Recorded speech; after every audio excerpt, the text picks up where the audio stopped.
y pasamos a lo que nos presenta el capítulo 4 y el capítulo 5 del libro del Apocalipsis. Espero que a mínimo podamos cubrir esto el día de hoy.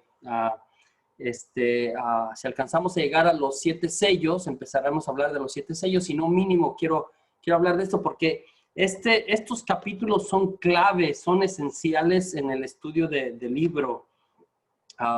Nos presenta entonces de alguna manera en estos 2 capítulos una interpretación profética de la historia completa, ¿sí? La historia completa de la salvación nos lo presenta en estos dos capítulos, en esos 2 capítulos.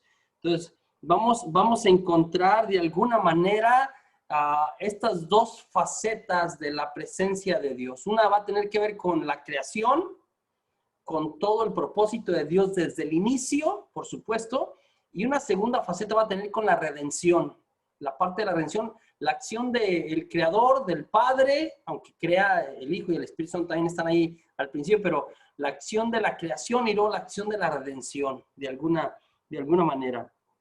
Estos 2 capítulos los podemos dividir en 7 partes que balancean, ¿sí? Que balancean todo el eje central. Todo gira en torno al Cordero. De hecho, si vemos como estos tres tienen que ver con el Padre, de alguna manera. El que está sentado en el trono, va a hablar de la figura. Después tenemos la gran incógnita, este es el eje central, el número 4, ahorita lo voy a explicar con calma. La gran incógnita, capítulo 5, versículos del 1 al 5. Este es como que el eje central.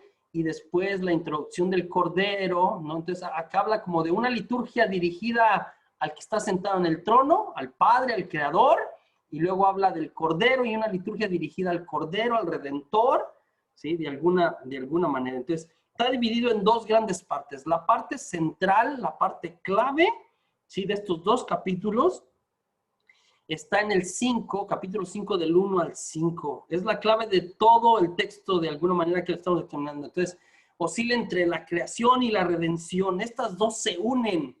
En este pasaje se unen la creación con la redención de alguna manera. Lo que estamos viendo en estos 2 capítulos es una liturgia celestial. Lo que estamos viendo en estos 2 capítulos es una liturgia celestial. Es una celebración litúrgica. Entiéndase, cuando hablamos de litúrgica es el pueblo se une en alabanza al Dios Todopoderoso, ¿sí? Todos los seres que nos va a presentar acá se unen en alabanza, en adoración, en culto al Dios Todopoderoso, ¿sí? Entonces tenemos delante de nosotros una liturgia celestial y nos va presentando, ¿sí? Estos 7 pasos, y el primero tiene que ver con el rapto del vidente. Entonces, ya había mencionado yo ayer en la introducción que esta imagen, o esta idea de raptar, de arrancar de un lado y llevar a otro, ¿no? En la literatura apocalíptica es muy común. Entonces, se habla que el vidente es raptado y se refiere pues a Juan que está escribiendo de alguna manera y este vidente llora inquieto ante el misterio. Entonces es arrancado y empieza a ver todo esto, literalmente empieza a ver el trono de Dios y todas estas cosas que están en el trono de Dios y llora inquieto ante el misterio y contempla, y de eso se trata los 2 capítulos, contempla la solución a esta visión que tiene de qué es esto, qué está pasando aquí, ¿sí? Y lo primero que nos presenta ahí en el capítulo 4 son los 24 ancianos. Entonces, a mí, como una trompeta me dijo, sube aquí y te mostraré las cosas que deben suceder enseguida. En ese mismo momento fui arrebatado, ahí está el rapto, por el Espíritu, y vi en el cielo un trono en el cual alguien estaba sentado, ¿sí? Entonces vi en el cielo un trono en el que alguien estaba sentado. Es la primera cosa que tenemos ahí. El que estaba sentado tenía aspecto de una piedra de jaspe y de ágata. Rodeando el trono vi un arcoíris que tenía el aspecto de la esmeralda. Ya he hablado del arcoíris también. Y alrededor de él había otros 24 tronos. ¿Sí? Donde estaban sentados 24 ancianos con túnicas blancas y coronas de oro en la cabeza. Entonces, 24 ancianos. Y utiliza el término anciano en griego, es presbiteroi. Presbiteroi quiere decir sacerdote, sacerdote, ¿sí? Otra vez nosotros decimos que a los padres comunes y corrientes que nosotros conocemos, ¿no? Al padrecito, no al señor cura, sino a, bueno, todos los padres son presbíteros, o sea, su grado en el sacramento del orden es el presbiterado, son presbíteros, son sacerdotes. Entonces, en el sacramento del orden sacerdotal tenemos 3 grados, episcopoi, presbiteroi y diácono. Entonces tenemos obispos, presbíteros o sacerdotes o padrecitos como les conocemos, ¿sí? Y diáconos. Entonces aquí está hablando que hay 24 ancianos y de hecho el término presbítero en griego quiere decir anciano, 24 sacerdotes. Varias ideas respecto a este número, el 24. Algunos afirman que 24 pues era el número en que se formaba un senado, un grupo que legislaban, ¿no? De alguna manera, en el Antiguo Testamento hablan de el Senado, incluso el Sanedrín, hablan de 24, ¿sí? Ahora, estos 24 que están alrededor del trono, del que está sentado en el trono, se postran y adoran y dan culto, ¿sí? Al que está sentado en el trono y al Cordero, por supuesto. También, en el Antiguo Testamento se hablaba que había 24 clases sacerdotales. 24 clases sacerdotales, desde el sumo sacerdote, ¿sí? Que era el más alto, ¿sí? El sumo sacerdote, de ahí para abajo había 24 clases sacerdotales que al parecer había instituido el mismo David o Salomón, ¿sí? Entonces, cuando habla que hay 24 sentados en el trono, también puede referirse a todas, de alguna manera, todas las clases sacerdotales habidas o por haber. Hay quien dice también que el 24 tiene que ver con el alfabeto griego. Y el alfabeto griego tiene 24 letras, ¿sí? De la alfa a la omega hay 24 letras. En ese sentido, otra vez, es sentido de totalidad de alguna manera. La mayoría de las interpretaciones se inclina por lo siguiente, que estos 24 son 12 más 12. 12 que representan las 12 tribus de Israel, y 12 que representan, ¿sí? Los 12 apóstoles. Es decir, el antiguo pueblo de Dios y el nuevo pueblo de Dios. Que los 24 constituyen el antiguo pueblo de Dios, las tribus de Israel, y el nuevo pueblo de Dios, los 12 apóstoles. Estos 12, ¿sí? Estos 12 y 12, 24, ¿sí? Que están sentados, también están sentados en un trono. El trono que prevalece es en el que está sentado enfrente, esto que no se alcanza a ver bien en la imagen probablemente, pero aquí hay un trono, ¿no? Con esta imagen así, y aquí están los 24, si ve aquí alrededor, hay 24 sillas o otros tronos. No, en mayoría de las catedrales, católicas está lo que se llama la sede del obispo, y luego tienen las catedrales 12 sillas y 12 sillas. A veces algunos tienen 24 y hacen una segunda fila, pero generalmente si tú cuentas en las catedrales hay 12 y 12, emulando esta imagen que tenemos acá, ¿sí? Entonces, lo impresionante es que estos 24 adoran y cantan el Santo, Santo, Santo, que nosotros cantamos en la Santa Misa, ¿sí? Acá este es uno de los pasajes que yo creo que cuando lo estudió el señor Scott Hahn, siendo biblista, y fue a la misa y escuchó que cuando nos postrábamos delante de Jesús Eucaristía, que el sacerdote empezaba el momento de la consagración, nosotros cantábamos el santo, ¿no? El santo, santo, santo. Entonces, eso. Después nos habla de 4 vivientes. Habla de 4 vivientes. Aquí se alcanza a ver así muy leve, como aquí hay un león, aquí hay un león, aquí hay un toro, aquí hay un toro, aquí hay como un ser humano al lado, y aquí hay un águila. Aquí hay un águila. Entonces, estos son los famosos 4 vivientes. Y esto está inspirado en Ezequiel, en el libro de Ezequiel, capítulo 1, versículos del 5 al 10. Estos 4 vivientes, ¿sí? Que están alrededor del trono, alrededor del altar, no, que está enfrente del trono. 4 vivientes, déjame decir cómo dice ahí. Rodeando el trono, vi un arcoíris. Ya brinqué eso.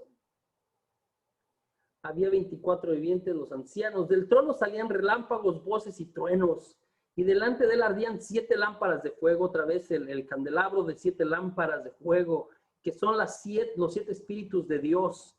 Frente al trono se extendía un mar transparente, el mar transparente y cristalino, ¿no? El mar transparente y cristalino, que el mar transparente y cristalino, aunque suena bonito como imagen, en realidad en la Biblia representa las fuerzas enemigas de Dios. Entonces, delante del trono de Dios también están las fuerzas enemigas de Dios, aunque suene raro lo que está acá. Entonces, frente al trono se extendía como un mar transparente, semejante al cristal, ¿sí? Entonces, mar transparente, las fuerzas.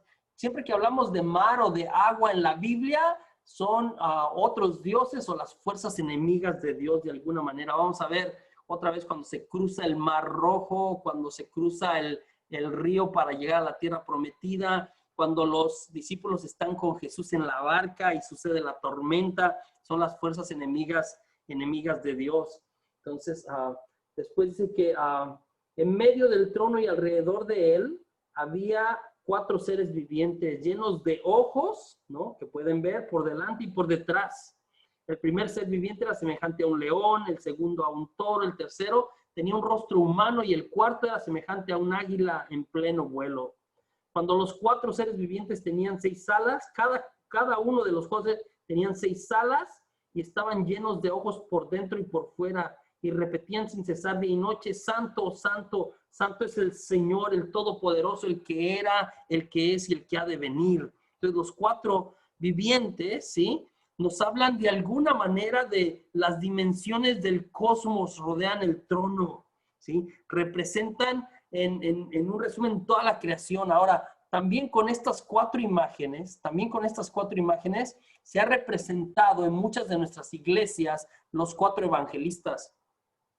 No sé si usted se ha visto, en muchas iglesias está, en la parte de arriba de las iglesias están, ¿no?, el león, ¿no?, y el evangelista, el león, y generalmente con Marcos, el toro con Mateo, ¿sí?, el hombre con Lucas y el águila con Juan. Representa a los cuatro evangelistas.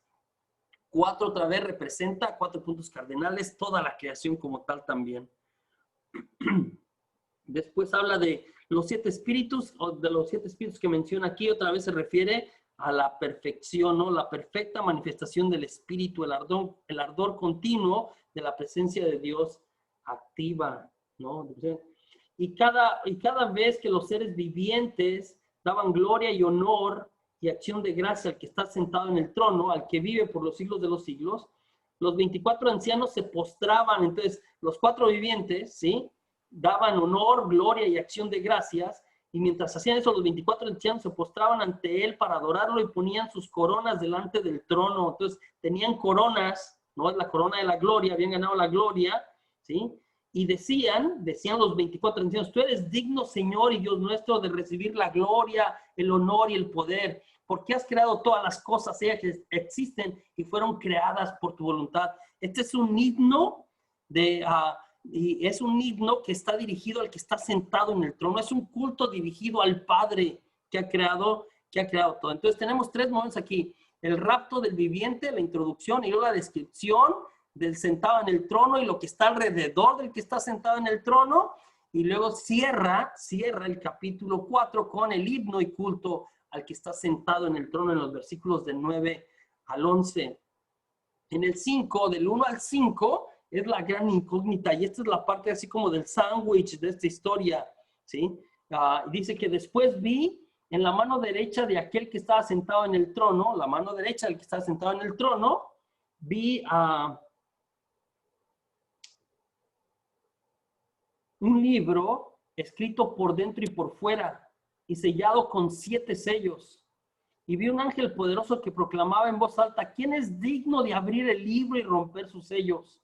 Pero nadie, ni en el cielo, ni en la tierra, ni debajo de ella, era capaz de abrir el libro, ni de leerlo. Y yo me puse a llorar, aquí está el vidente llorando, porque nadie era digno de abrir el libro, ni de leerlo. Pero uno de los ancianos me dijo, uno de los ancianos de los 24 ancianos viene y le explica, ¿sí? Uno de los ancianos me dijo: no llores, ha triunfado el león de la tribu de Judá. Ha triunfado el león de la tribu de Judá, ¿sí? el retoño de David, y él abrirá el libro y sus 7 sellos. Entonces, del 1 al 5.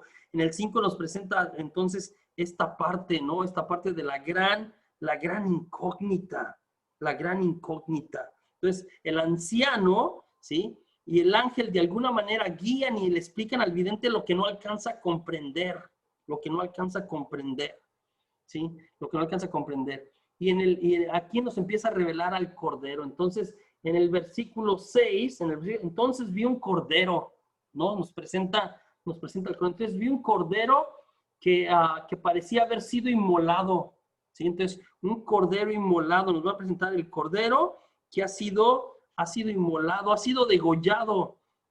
Esta idea del cordero nos habla también de la pasión de alguna manera. Había sido inmolado, estaba de pie ante el trono y los 4 seres vivientes, y en medio de los 24 ancianos tenía 7 cuernos.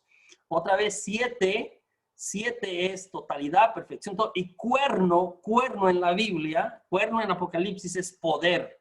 Son centros de poder. Entonces, que el cordero tenía 7 cuernos, aunque nos puede parecer una figura osca, el simbolismo es que el cordero, que es Jesús, ¿sí? Inmolado, y lo presenta así, en el cielo es un cordero degollado, ¿sí?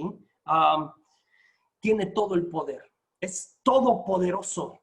Por su pasión y su muerte, Jesús se hizo todopoderoso. Bueno, ya lo era, pero es como que asume este poder impresionante, dice, ¿no? Entonces, tenía 7 cuernos y 7 ojos otra vez, podía ver todo y tenía todo el poder, que son los 7 espíritus de Dios enviados a la tierra. El cordero vino y tomó el libro de la mano derecha de aquel que estaba sentado en el trono. Entonces, vino con el que estaba sentado en el trono y tomó el libro.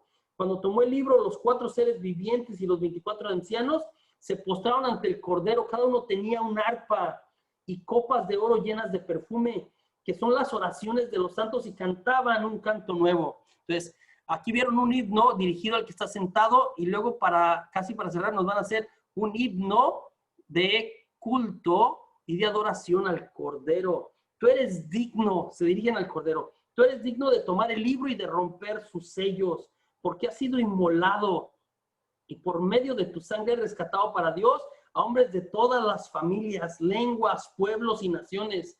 Tú has hecho de ellos un reino sacerdotal para nuestro Dios, y ellos reinarán sobre la tierra.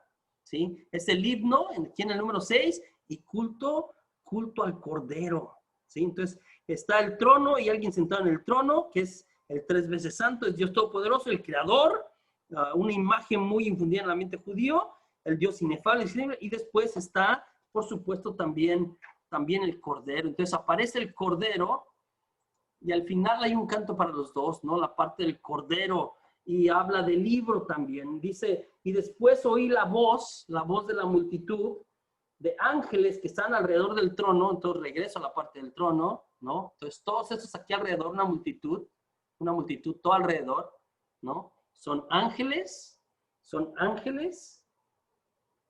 de los seres vivientes y de los ancianos. Su número se contaba por miles y millones, otra vez una cantidad incalculable, y exclamaban con voz potente.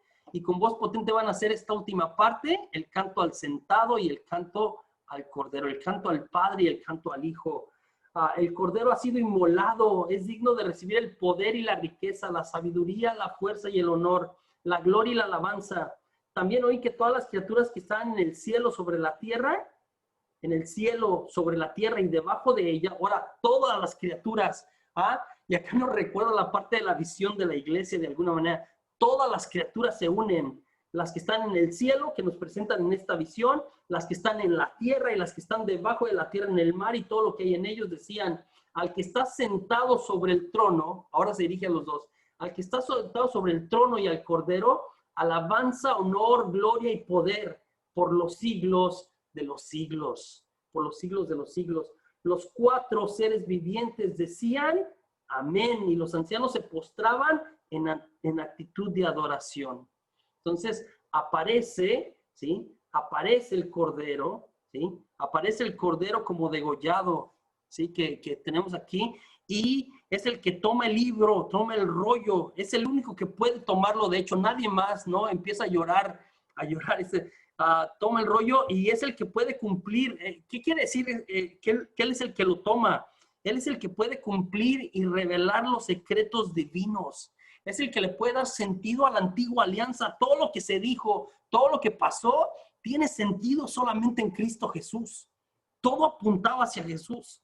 Entonces es como que un no teman. El Cordero de Dios está aquí. Aquel Cordero, aquella imagen que de alguna manera, ¿sí? Poco a poco se ha ido revelando.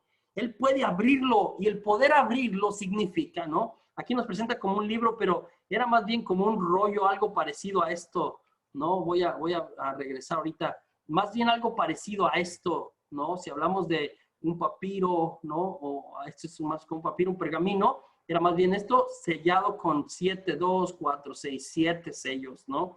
Acá nos ponen con un libro es más como, esto ya más parece de la imprenta de Gutenberg del siglo XIV, pero esta es la idea. Entonces nadie podía, el poder abrirlo del Cordero, quiere decir que él cumple las escrituras, ¿sí? Que el Cordero es el que conoce todo, es omnisciente, es el que está listo y el que puede interpretar la historia completa y sus misterios. De ahí lo maravilloso de la doctrina de Jesús, lo impresionante. Él tiene de alguna manera claridad ante todo cuando lo estudiamos en sus dichos, en sus parábolas, en lo que nos presenta, en lo que nos habla de nosotros, nos habla de él, en lo que nos habla de Dios, es impresionante. Entonces, Cristo es la figura que como degollado está de pie. Esto está en una figura rara, está de pie, está degollado, pero está de pie. Es como una contradicción, ¿sí? Una contradicción. Entonces, está degollado, pero está de pie. Se acerca y toma el libro. Es a partir de su muerte, la del Cordero, ¿sí? Que todo está en sus manos. Es porque Jesús es obediente hasta la muerte, ¿sí? La muerte en cruz, todo está en sus manos. Y la creación de Dios debe entenderse desde su muerte salvadora.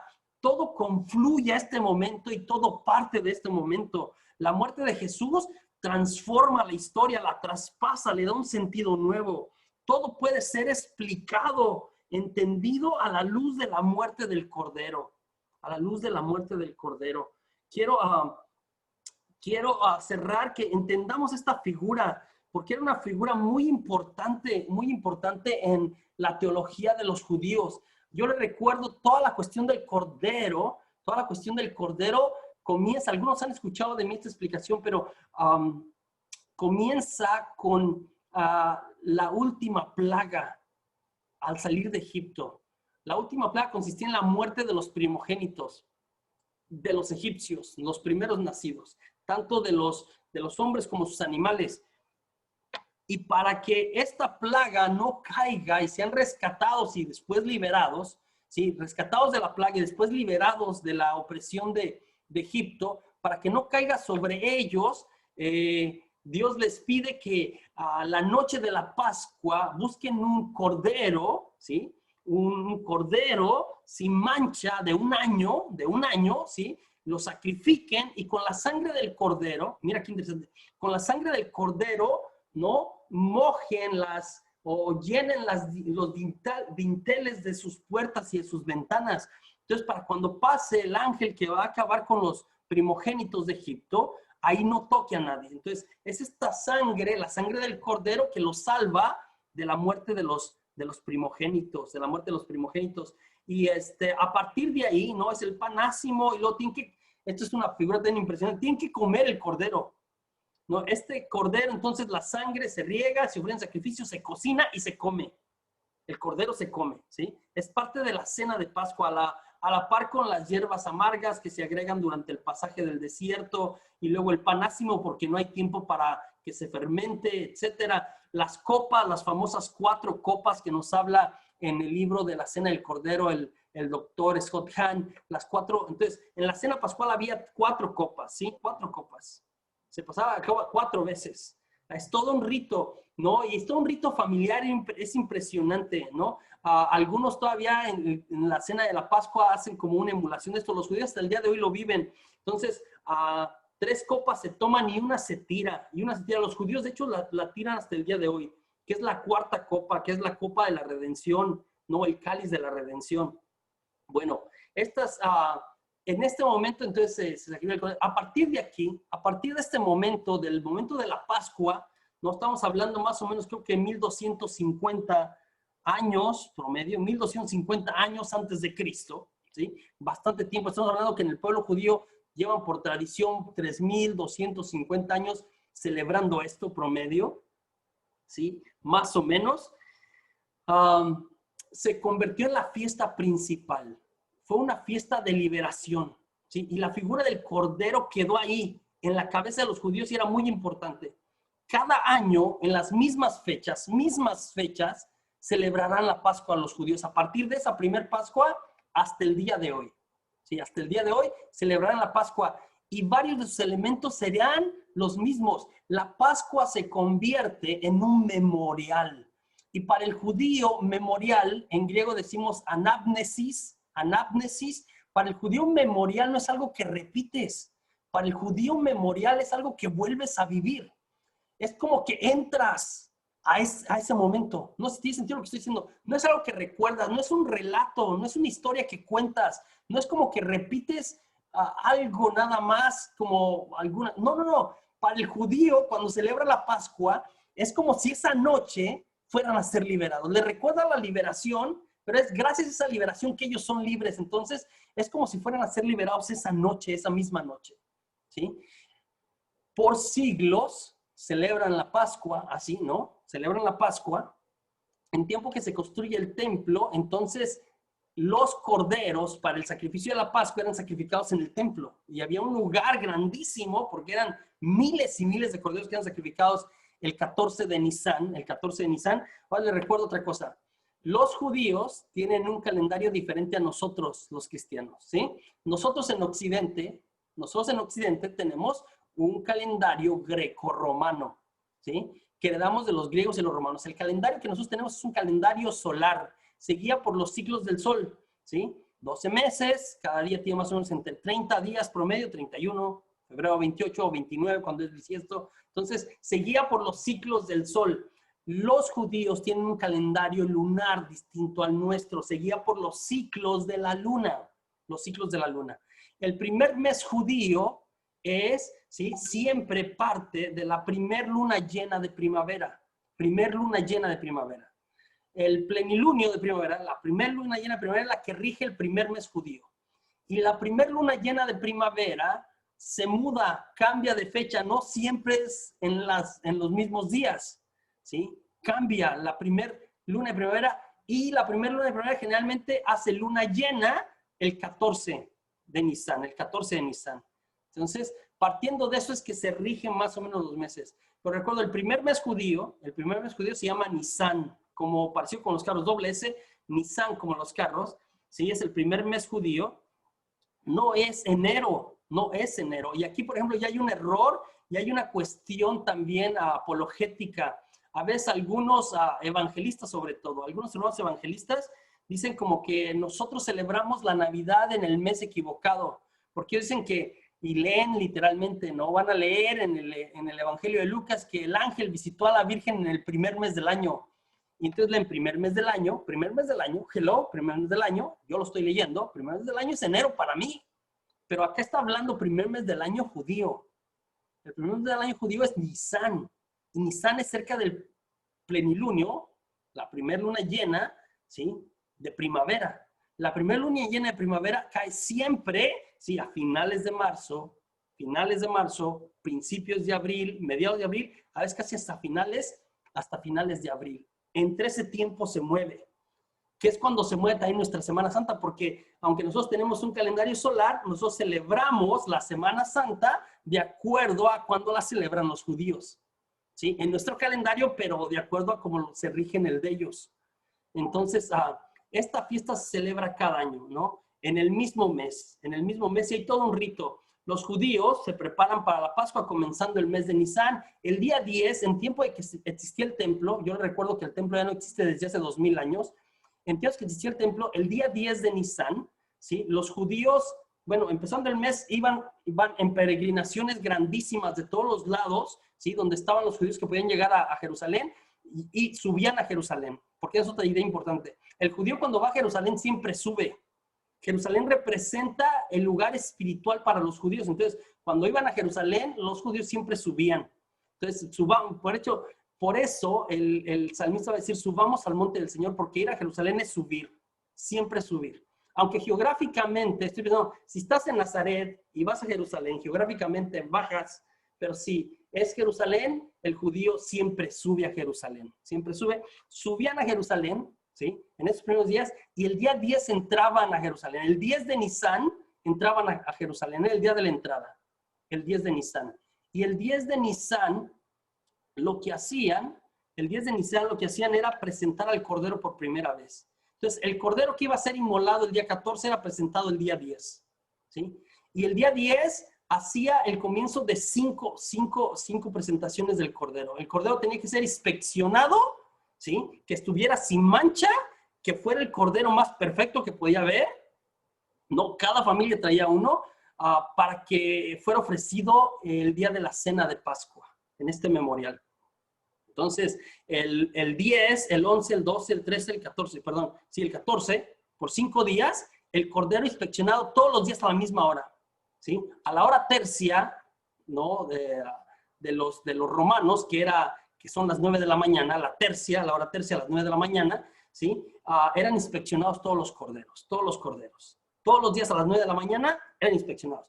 Entonces, se traían un cordero. Generalmente en ese tiempo, pues ahí vendían en Jerusalén. Jesús se pone bravo por la venta. No más que por la venta, por los manejos que había con los cambios de moneda, pero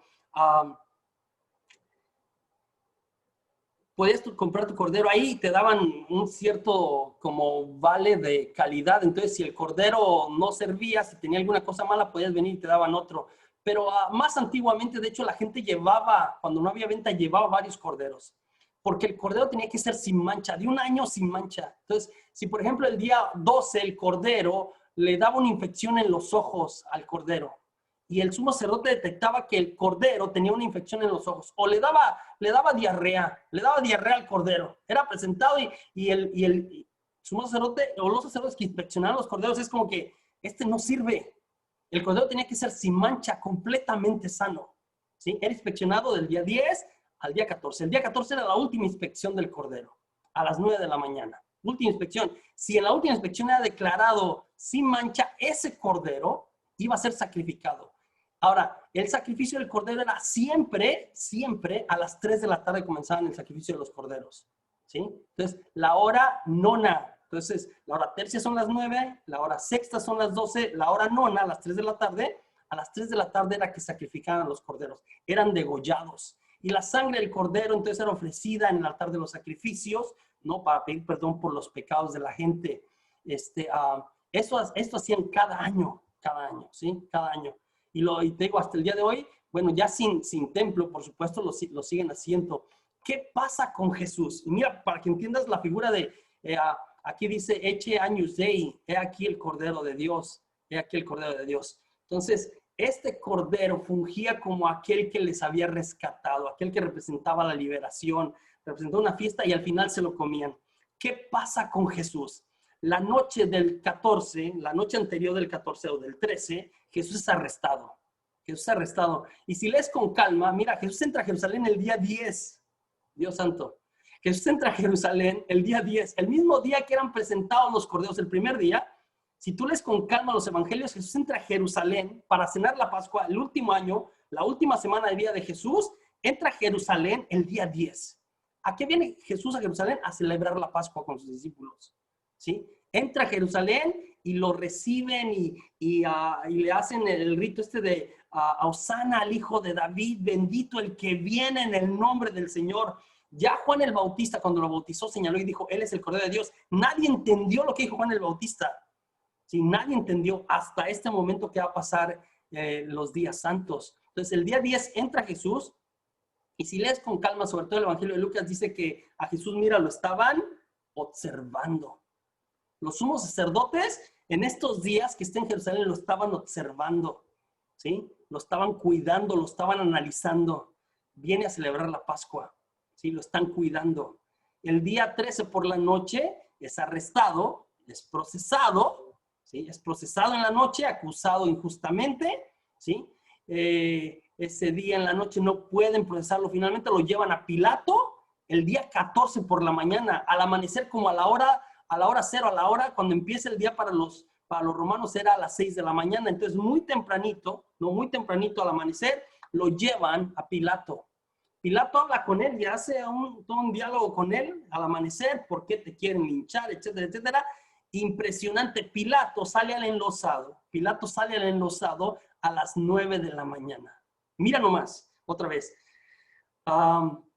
En tiempo del año que Jesús muere, el año 30, 33 o 36, ¿no? Más o menos, el año que Jesús muere, ¿sí? La máxima autoridad no era el sumo sacerdote. El sumo sacerdote no podía definir la muerte de Jesús. La máxima autoridad, mire, y hasta para eso se alinean todas las cuestiones bíblicas. La máxima autoridad era el emperador, era el enviado del emperador, que era el procurador romano, el gobernador, que en ese tiempo tocó, que fue Poncio Pilato.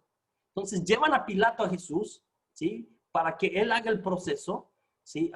Y a las 9 de la mañana, después de hablar con él, a las 9 de la mañana, a la misma hora que eran presentados por última vez los corderos para ser revisados, a las 9 de la mañana Pilato sale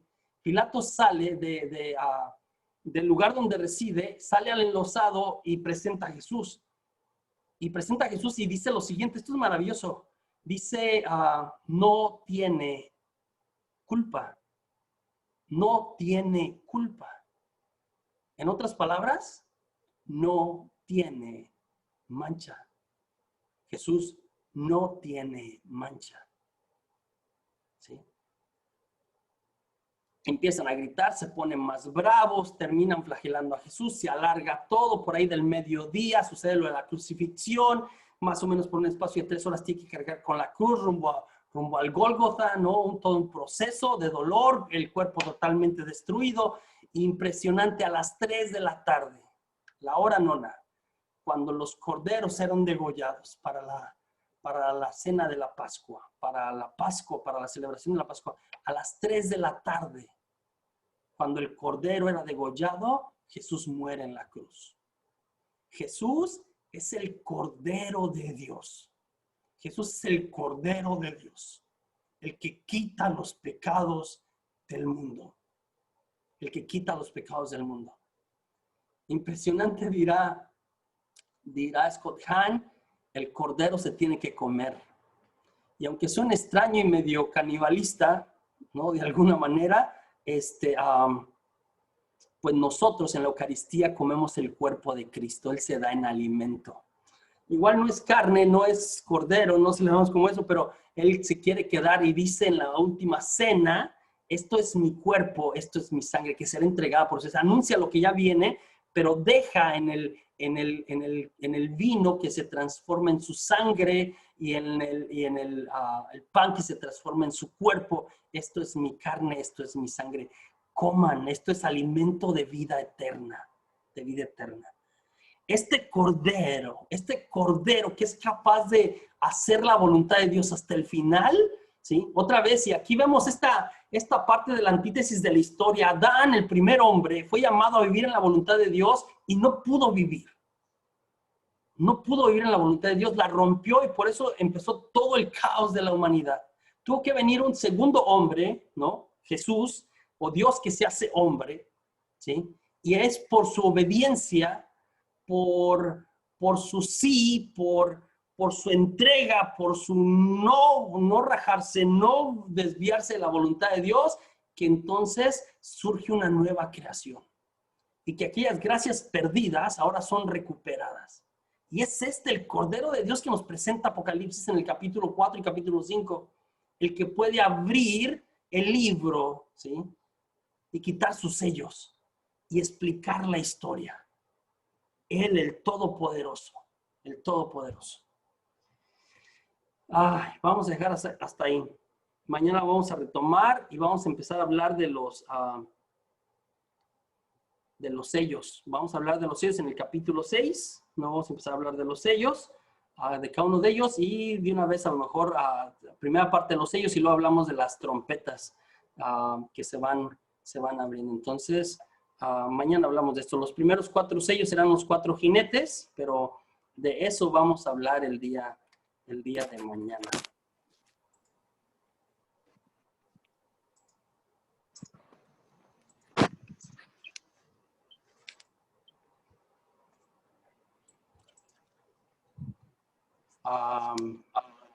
Vamos a terminar con una oración en el nombre del Padre, del Hijo, del Espíritu Santo. Amén. Te damos gracias, Señor, por tu entrega, por tu presencia, por la oportunidad que nos das de estudiar la palabra, de entenderla, pero de sobre todo hacerla nuestra. Te pedimos que sigas abriendo nuestra mente y nuestro corazón para que la palabra que da vida nos dé vida a nosotros. Que la palabra que transforma nos transforme a nosotros. Que nos hable a nosotros. Bendícenos, Señor, bendice esta noche. Bendice nuestras vidas, las de los nuestros. Cada uno en nuestra familia. Te presentamos, Señor, en este momento todas nuestras preocupaciones, las personas, las intenciones, las situaciones difíciles. Las ponemos delante de ti, las presentamos delante del Cordero de Dios, el que quita todos los pecados del mundo, el que destruye todo mal y del que nos vienen todas las gracias del cielo, ante el cual hoy nos rendimos y nos postramos, nosotros aquí en la tierra, y le reconocemos por su entrega infinita, por su sacrificio de amor por todos y cada uno de nosotros. Le pedimos que nos bendiga, que se quede con nosotros. Consagramos nuestro descanso, le pedimos que repare nuestras fuerzas, para que mañana nos levantemos con salud y con gozo, para seguir alabándolo con nuestras vidas. Todo esto lo pedimos en el nombre del que está sobre todo nombre, el del Cordero de Dios, el de Jesucristo, quien es Dios y vive y reina, es Señor de la gloria, por los siglos de los siglos. Amén. En nombre del Padre, del Hijo, del Espíritu Santo. Amén. Y pues buenas noches. Si hay algunas preguntas, vamos a tomar las preguntas ahorita. ¿Sí? Ahí vamos avanzando. Vamos a tomar las preguntas. Si alguien tiene preguntas, podemos tomarlas. Si no hay preguntas, pues nos vamos a dormir más temprano. Buenas noches, José Juan. Buenas noches. Le habla Miguel. Tengo una pregunta. ¿Por qué tú crees que solamente se mencionaron esas 7 iglesias que están más o menos en la misma área geográfica, y no se mencionan otras iglesias que pudieron abarcar desde Jerusalén, Israel u otras áreas que estaban fuera de esa área de lo que es ahora Turquía? Sí. Miguel, buena pregunta. Sin duda que había varias iglesias muy importantes a finales del siglo I. Jerusalén debió de ser una de ellas, ¿no? Por supuesto, ¿no? Estoy pensando, había otras iglesias que había fundado también Pablo, que eran importantes, aparte de estas, probablemente Éfeso es la más sonada de Pablo, pero existía la comunidad de Galacia, la de Filipos, la de Colosas, ¿no? Estaba Jerusalén, estaba Antioquía. O sea, había muchas iglesias muy importantes de finales del primer siglo. ¿Por qué menciona estas 7?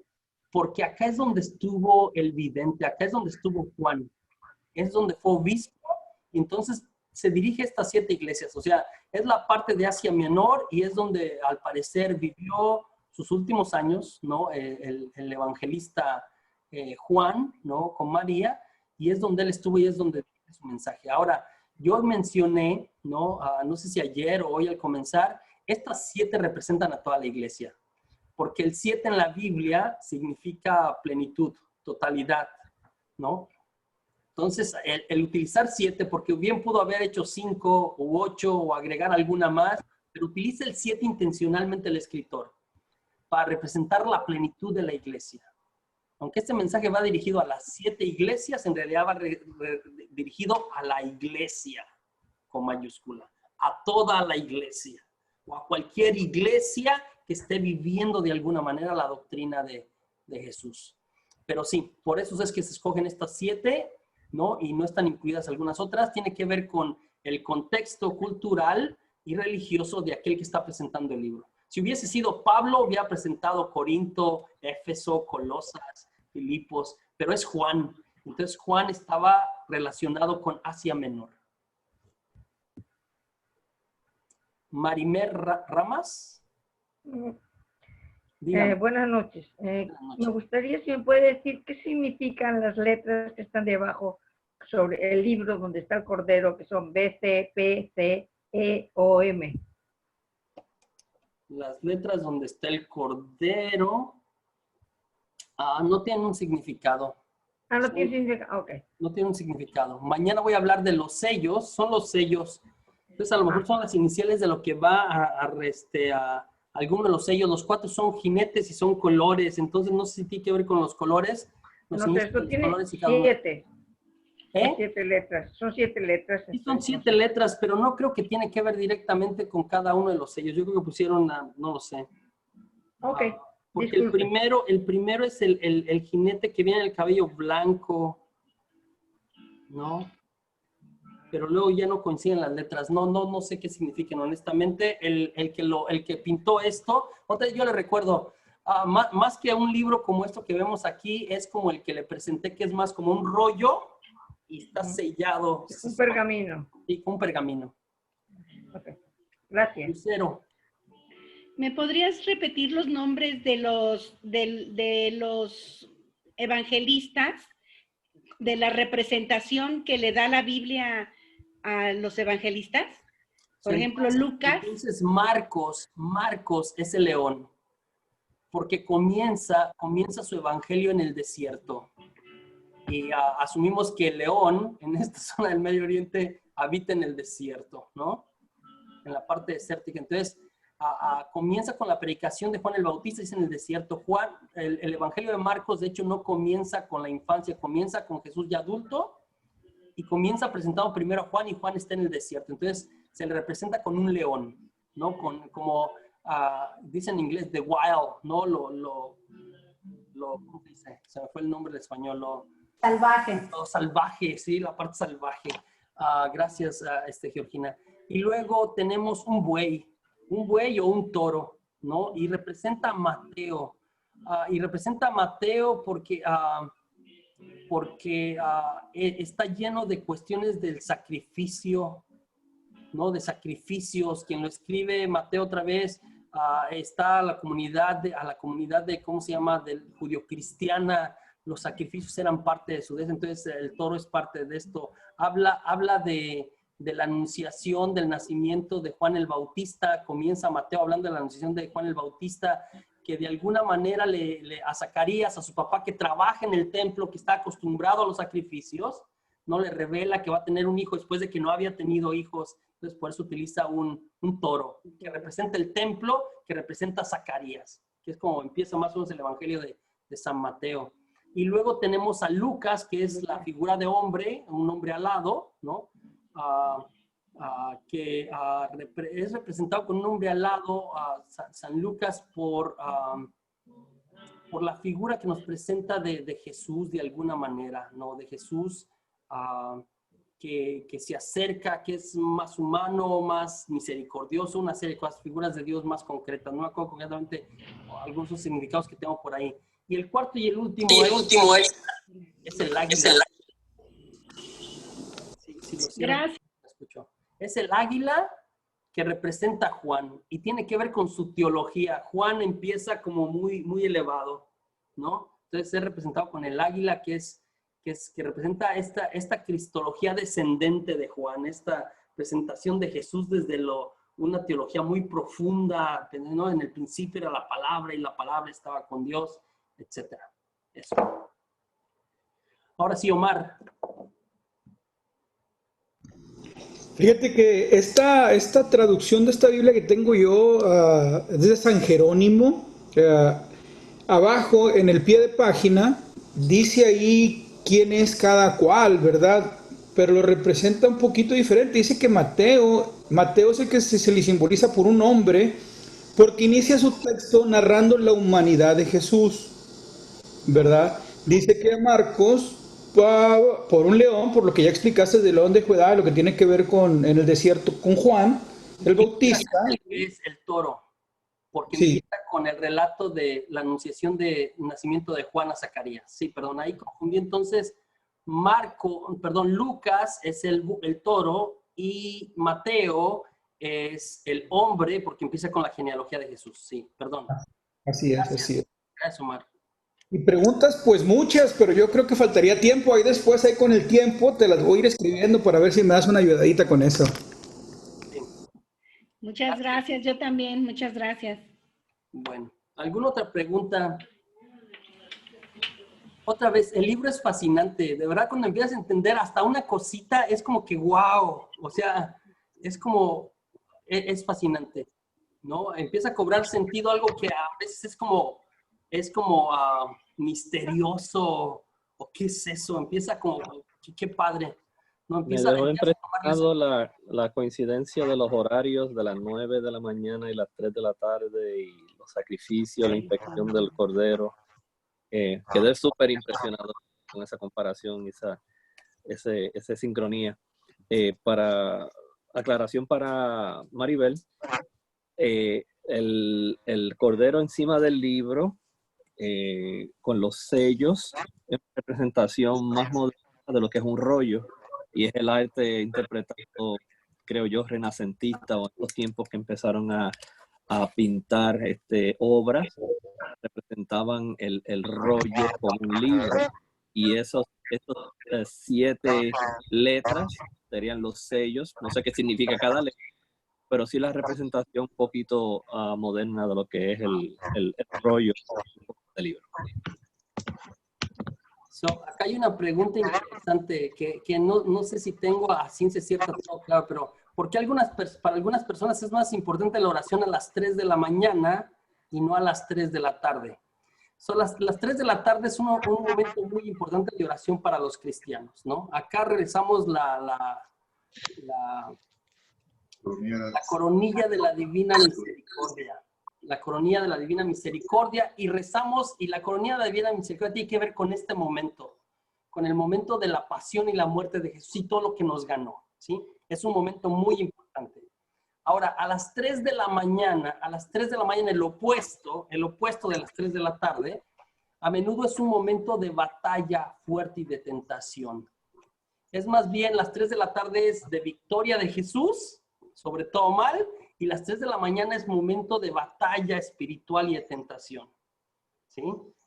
Entonces hay gente que se acostumbra a orar a las 3 de la mañana más en línea de batalla espiritual, ¿sí? Más en línea de batalla espiritual. A las 3 de la tarde es más en línea de celebración o de reconocimiento de lo que Jesús nos ganó en la cruz y que reclamamos, eso es la coronilla de la Divina Misericordia, reclamamos los méritos, lo que ya se ganó, que sucede en nuestra vida. Entonces, los dos horarios, y son como opuestos, vamos a ver más adelante que el demonio tiende a parodiar cosas. Entonces, cuando hablamos que Jesús o Dios es el santo, santo, santo, el 3 veces santo, ¿no?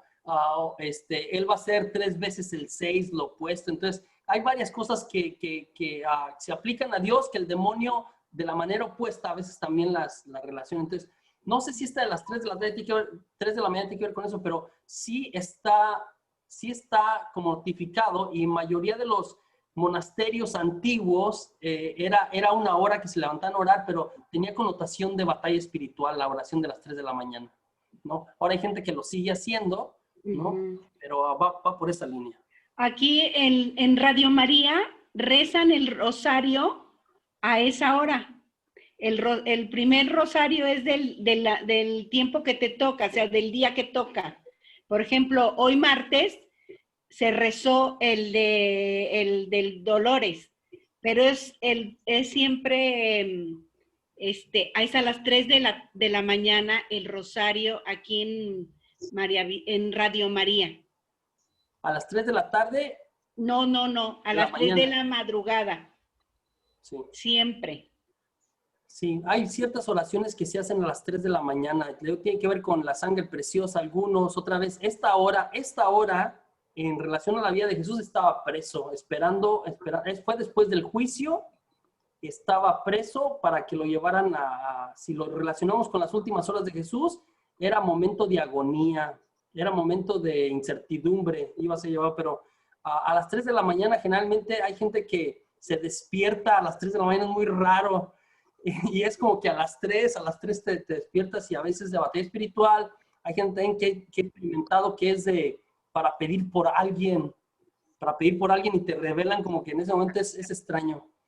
Tiene cierto significado y otra vez, aunque mis 3 de la mañana son 5 de alguien más, en realidad es como que sigue teniendo sentido y lo que decía Miguel es como que coincide, o sea, que haga sincronía de cómo estaban los horarios del rito de la Pascua con lo que realmente le sucede a Jesús es impresionante, ¿no? ¿Alguien más tenía otra pregunta? Yo tenía que decir algo. Dime, Rosita. Tengo entendido que las 3 de la mañana es cuando los seguidores de Satanás, los satánicos, les gusta hacer sus maleficios y ¿No medianoche? A las 3 de la mañana. ¿No a la medianoche? No, a las 3 de la mañana. Okay. Es la hora que ellos hacen, es su hora. Por eso que pues muchas personas están orando esa hora, porque como es una batalla espiritual. Y fíjate cuando, no me acuerdo qué película fue, una película que tenía que ver con exorcismo, siempre era a las 3 de la mañana, mostraban en la película cuando se despertaba la persona sintiendo los ataques del enemigo. Pero sí, ya eso no es yo lo he escuchado eso con mucha frecuencia, de que a las 3 de la mañana es la hora, como ellos les gustan hacer lo opuesto, es la hora preferida para ellos para hacer maleficios y hacer sus ritos y todo ese tipo de cosas. Sí. Nunca lo había escuchado. Okay. No está contrariado con esta idea de batalla espiritual. No está al contrario. Pero complementa algo, sí. Uh-huh. Yo algunas veces que me levanto puedo hacer a las 3 de la mañana, llevo tiempo, pues tengo hijos y o sea, me viene mejor las 3 de la tarde hasta el día de hoy a mí, pero sí me ha tocado hacer oración a las 3 de la mañana, por supuesto, sí me ha tocado, pero hay gente que es súper devota. Yo tengo gente, amigos, familiares que todos los días a las 3 de la mañana, no todos los días a las 3 de la mañana. Otra vez es simbólico.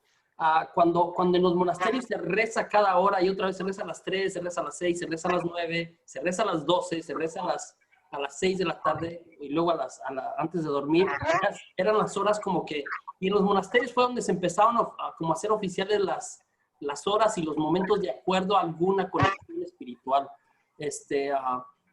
La verdad, y yo le voy a decir una cosa personal, a mí me parece que lo importante es orar. ¿Sí? O luego las horas pues tienen su simbolismo, por supuesto, pero lo importante es orar. Luego nos hacemos como más legalistas, es que si no las haces en esta hora no funciona, no. Lo importante es orar por encima de lo demás. Tengo una pregunta. Dígame, Lorena. Aun cuando dijiste al comienzo de la charla ayer que la Apocalipsis no necesariamente se puede tomar en el tiempo nuestro, porque se debe tomar en el tiempo en que fue escrito y en las circunstancias de ese tiempo de la cristianidad. Si se pudiera hacer una conversión de esas situaciones a nuestro tiempo actual, ¿cómo podríamos definir esas 7 iglesias en nuestra actualidad? Sí, Lorena, es complicado. Voy a decir por qué. Porque otra vez, esta es una tentación que ha pasado a través de todos los 2000 años que llevamos de esta literatura, ¿ok? De atribuir a lo que ahí aparece a cosas que nos están pasando. Para encontrar de alguna manera conexión, como que, puede ser que se refería a esto. En realidad se refería a estas 7 iglesias.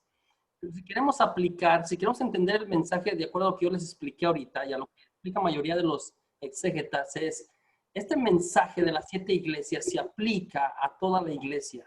O sea, en nuestra iglesia de hoy hay comunidades que se han enfriado. Dice, mira, yo ahorita, de hecho ahorita cuando estaba repasando con ustedes, está haciendo más aplicación personal que comunitaria. Es decir, puede ser que yo, José Juan, empecé muy emocionado a la vida cristiana, ¿no? Y estaba bien entrado y oraba mucho y ayudaba a mucha gente y andaba evangelizando. Y últimamente me encuentro frío, seco, como si pasa, qué bueno, y si no, ya no está esta alegría, ya no ayudo, ya no salgo al encuentro de la gente, ya no, o sea, se me está diluyendo, ¿no? Entonces, yo creo que puede ser ahí, se puede aplicar a alguna comunidad, por supuesto, pero estoy pensando que el mensaje al final del día puede ser más aplicable de manera individual. Si no soy frío ni caliente, soy tibio, no soy tibio. Si a lo mejor estoy pasando dificultad y pienso como que ¿dónde está Dios? ¿No? Y a lo mejor alguna de estas comunidades de que estaban pasando muy difícil es como que fiel hasta el final, ¿no? Fiel hasta el final, porque el que nos ama, el dueño, el Señor, el Cordero, está en control y Él nos dará cada una de las cosas que se fue prometiendo. Finalmente, otra vez estamos de paso, ¿no? De alguna manera. Entonces, Lorena, con todo a lo mejor honestidad y un poquito de certeza, la respuesta es, se puede aplicar en general a toda la iglesia de hoy en diferentes facetas y se puede aplicar a nuestra vida en diferentes momentos. Héctor. Gracias. Sí, buenas noches. Buenas noches, Héctor. Entonces, y también yo tenía mucho interés en saber cómo relacionar las 7 iglesias a los tiempos de hoy, pero a lo que acabo de decir, entonces lo podemos tomar como que es una guía también para nosotros que si caemos en algo, ya sabemos que Dios nos sigue viendo, Dios nos sigue observando y tenemos que, como ahí dicen, recuperar y arrepentirte y volver otra vez al camino correcto. O sea, tomarlo las 7 iglesias como una guía para nosotros, quizás personal, para poder seguir el camino correcto. Creo que lo entendí así. Y 2, lo que tengo la duda es del capítulo 5, 9, el nuevo cántico. Ahí donde podemos decir, o no sé si estoy en lo correcto, podemos decir que ahí donde confirma la nueva iglesia, o sea, podemos decir como católicos, esa es la nueva iglesia que está haciendo el Cordero Jesús, y es el que ganó, está ganando, que se compras a la gente y van a reinar. ¿Esa es la nueva iglesia? ¿Se refiere a lo que conocemos ahora como el catolicismo? Sí y no. Sí, en el sentido de que sí es, y no está completado aún. Y eso se llama tensión escatológica. Es decir, Jesús, con su sacrificio y con lo que trajo, ya inauguró en la iglesia, en este mundo, inauguró este reino nuevo de sacerdotes para Dios. Ya está, y se llama tensión escatológica en la teología. Ya está, pero todavía no. Ya está inaugurado porque ya está. O sea, con la venida de Jesús se inauguran los últimos tiempos y se inauguran estas cosas. Pero la plenitud de estas será en la segunda venida. Entonces, sí somos nosotros cuando nos unimos con Jesús, ¿sí? Que es, en la Eucaristía nos unimos y se une el cielo y la tierra. Esto es maravilloso, no expliqué esto, pero a mí me encanta esta parte de la Eucaristía, es este ritual, es esto que nos presenta aquí. Hay varios videntes, varios santos que han visto cuando están en la misa, literalmente, cuando están en la misa, a la hora que va a empezar a prepararse para la consagración, que por la mano derecha, momentos así de visión, por mano derecha bajan todos los santos del cielo. La mano derecha, todos los santos del cielo empiezan a bajar y se postran delante del altar. La mano izquierda bajan todos los ángeles del cielo y se postran delante del altar. Hay quien ha visto a María misma, la madre de Jesús, baja del cielo y enfrente del altar se postra, ¿no? Y es en el momento en que todos nos hincamos y en realidad representa este momento, ¿sí? Representa que otra vez el Cordero está presente, el que es digno de toda la gloria, ¿no? Y entonces ante el Cordero, ¿sí? El cielo, la tierra y hasta el infierno, aunque suene raro, aunque el demonio no está aquí, si está aquí, si el demonio se le ocurre estar en este momento, tiene también que doblar rodilla, ¿sí? Entonces, en ese sentido también, y el catecismo nos habla, la Eucaristía es como como un pedacito de cielo. Es una prueba de lo que será este banquete del reino, ¿sí? Pero sí lo inaugura Jesús y habla de esto en el versículo 9 del capítulo 5, pero todavía no está consumado. Está en proceso. Gracias. José Juan, hay un testimonio en YouTube que vimos nosotros en la clase de Catalina Rivas, que fue en ella la que basaron la película de El Gran Milagro que hicieron después en Muñequitos. Y todo lo que tú estás diciendo, como ella lo vio porque la Virgen le permitió verlo, se llama Catalina Rivas. Deberían de buscarlo en YouTube porque fue basada la película del Gran Milagro en el testimonio que ella dio. Es que mira, nosotros a veces lo perdemos de visión, me parece maravilloso, pero en realidad esto es lo que creemos.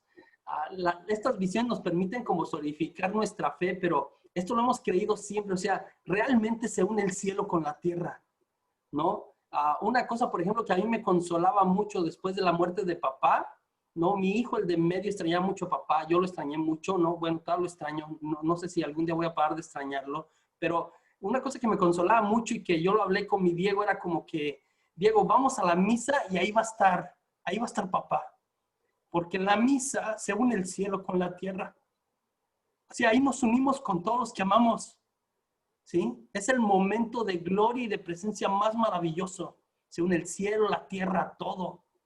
Es un momento de adoración. Entonces, otra vez, y realmente, o sea, no es rollo, no es una idea, sucede así, porque este momento traspasa la historia, el tiempo y el espacio, ¿sí? De hecho, en la plegaria eucarística, el Padre invoca, o sea, pide todos los ángeles del cielo. Nosotros nos unimos a los ángeles del cielo y cantamos santo, santo, santo. A ver, nosotros ya nos acostumbramos, pero en realidad en ese momento, usted y yo nos unimos a los coros de los ángeles, ¿no? Entonces es maravilloso, de verdad, lo de la Eucaristía es maravilloso. Es un estudio completo, pero es padrísimo. Le digo, yo cuando soy totalmente consciente y trato de serlo, yo vivir la Eucaristía es como vivir un clásico, ¿no? Digo, a mí me gusta el fútbol. O sea, lo vivo aunque suene raro, lo vivo en el filo me pongo de pie, o sea, lo disfruto. ¿Sí me explicó? Porque entiendo cada momento, es como que es padrísimo, es emocionante, o sea, cada cosa tiene sentido.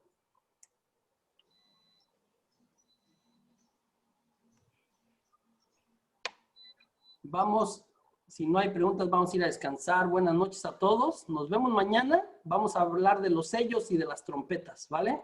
Se pone tensa la cosa. El día de mañana es desgracia sobre desgracia. Agárrese, por favor. Buenas noches. Buenas noches. Buenas noches, Juan. Buenas noches, don Carito. Buenas noches. Buenas noches. Bendecido descanso para todos. Buenas noches a todos. Igual, Dios los bendiga.